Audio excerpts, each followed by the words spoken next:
Hi guys, welcome back. It's our second video of this three-part portfolio series. So my name is Thomas and I'll be giving you guys a few tips and tricks.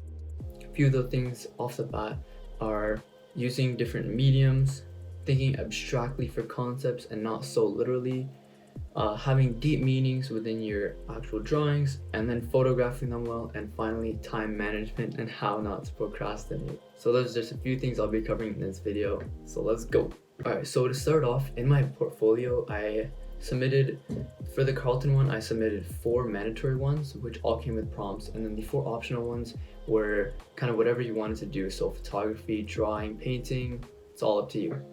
So I wanted to first mention the idea of those concepts because a lot of them are really abstract, and it was confusing at first to think of, like, what is hesitant landscape, what is unfinished but complete, so these were all just topics that we had to talk about and draw, and it was really confusing at first.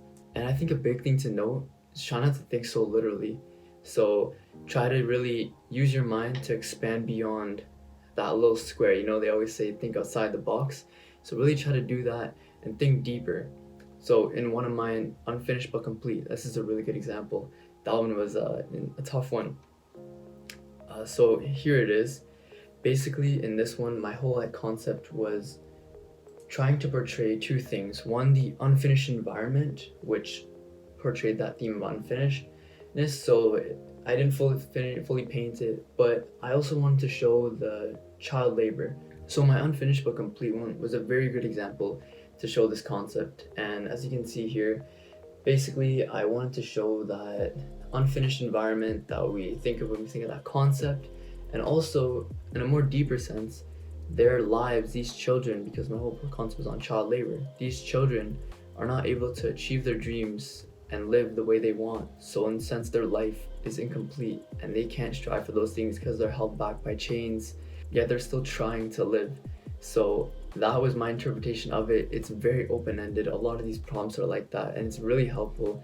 Just try to go look at other portfolios. There is a Discord, which I think Sheila mentioned before, that has some portfolio tips. If you have any comments down below, I can help you too, because I went through this process and it was very mind-opening, taught you a lot of things, and that was one of them, to think abstractly and kind of outside the box.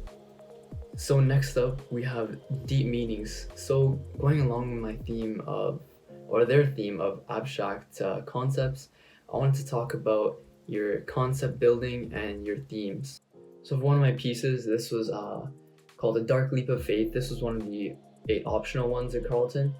So essentially I wanted to show the hardships that go on in life, and sometimes you may feel all alone, but you just gotta keep trying, because sometimes people won't be there for you. So the man in the ship is turned away and he won't be there to save the guy, but the guy's still leaping from his broken ship because he knows that he must push through anyways. So that was a really deep concept, and I just wanted to show that different deeper side. And the thing to note is that it can be open to interpretation, so not in a vague sense you want to create a certain context, but not putting things black and white, like this is a car, this means that. You want them to kind of have their own interpretation. You want to show that you're able to think critically with your art, because that's what they want. They want you to use your creativity and your artistic abilities to show meaning, to show concepts. Alright, so moving on to tip number 3, that's using different mediums. So a variety of different elements, mediums. In my portfolio, the first 4 pieces that were mandatory, 3 of them were paintings, one of them was graphite pencil. So I really liked my paintings. I really love painting, that's one of my favorite things, so that's why I incorporated them. But then there were the 4 optional ones, which I'll put up on the screen here.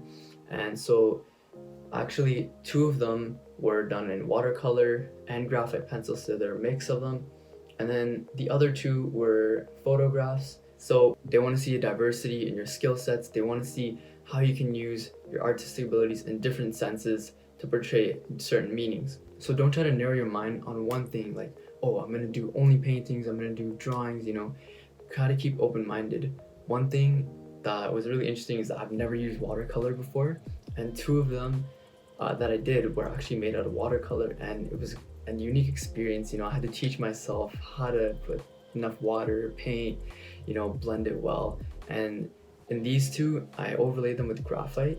So it created this dynamic effect. You can combine different mediums too. So it's all really open-ended, and try to learn things throughout, like learning a new skill in a medium. Tip number 4 is photographing. So photographing is an important thing. If you're applying online, especially this year, everything's gonna be online, but there were some universities like Ryerson, if you were close in a certain proximity, you would go in person and show that.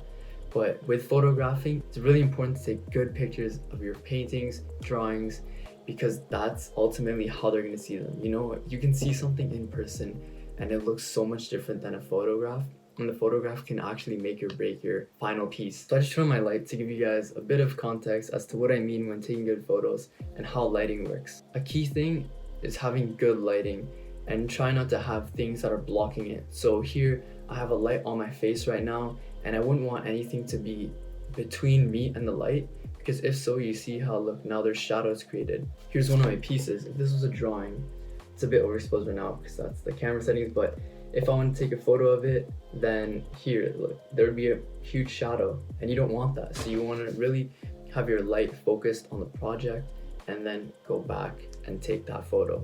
Another thing is clarity. So here we're gonna hop into Lightroom. I'm gonna show you a few quick tips just to get your photos looking that much crispier, that much brighter and clear for the viewer.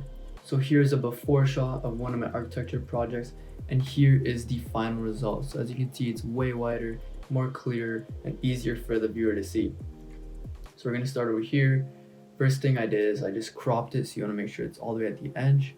And then you wanna play around with exposure, see how it's brightening it up, and contrast. So that's gonna get these lines showing a bit more. They're already stronger. You wanna go over down here. You can play with dehaze too. I don't wanna play too much, see how it creates that white, that yellowness. So you just wanna bring it up a bit. And then what I usually do, if it's no color, I'll just turn down the vibrance. Already it's looking a bit better from here to here. You can then go into here where it shows gradual linear filter. And I just like to put it on the edges. So right here, and then I'm gonna drag that, bring it up a bit, and it just makes the edges much clearer. So I'm gonna do that for all of them. So just like that, few quick things that took 2 minutes.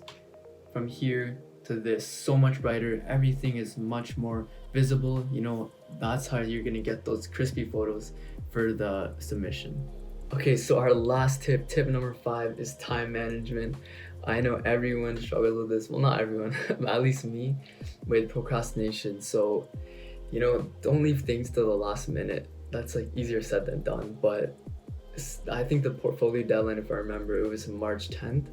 And I started around December, so that gave me January, February, March, so like around 4 months, to do all these pieces. And they're about 8 to 12 depending on what universities you apply to, and it took a long time.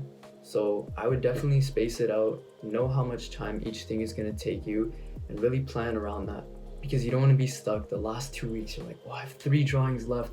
You don't want to do them half-fast, because that's not going to be any good. So really try to plan your time. Another thing is detail, and knowing how much detail to put, how much time to put on each piece. So you want to make sure that you're done at least the bases that they ask. So in Carleton, they ask for 8 pieces, and you want to have those 8 pieces done if you're applying for Carleton, and then add that detail on later on, because it's better to submit something than nothing. And they always stress this in architecture school. They always say you got to put your time and your priorities into what needs to be done rather than what would like to have been done. So always keep that in mind. All right, and an extra tip, just on a side note, I wanted to talk a bit quick about formatting and how you're going to put your presentation together. So Charmaine will also be diving into this later on, but I wanted to give you guys some quick tips. There's many different platforms. I chose to use Google Slides because that was what I was confident and familiar with. Main things right off the bat, you want to make sure your portfolio is nice and cohesive. So what that means is similar color schemes and complementary kind of colors that work together. So here I chose blue, a bit of like darkish beige, and then white. So I kept those consistent throughout my slides. Moving on, we have our table of contents. This is kind of a cool thing because it just gives them a nice overview of what's going to happen, and then I chose to add the medium on the side. So I thought this was really cool. I saw as another portfolio idea and I thought this was really cool to add. I then added my date completed, the media, and the size.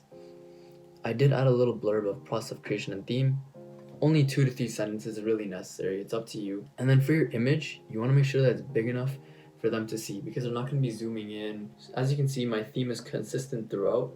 So what I did is I actually went in slide right here, edit master, and then you're actually able to edit the slide. So if I wanted it on the left, move it on the left, and then I could change the color over here, gradient, solid, and you just click X. So then it's on the left side. Another thing, you can change the background. So those are just a few things to keep in mind. You know, it's up to you how you want to essentially do it, but those are just my tips and tricks that I found handy when I was submitting my portfolio. So I hope that was very helpful for you guys. Those are some tricks. You know, when I was doing it, my portfolio, I actually didn't go on YouTube and I didn't know about all these resources like the Discord that they have. I'll link that down below. But it's very good to go and see other portfolios that are out there because it gives you an idea as to what was accepted and what the critics do like. So if you did like this video, make sure to like and subscribe and stay tuned for our part 3 with Charmine's portfolio. Take care. Bye.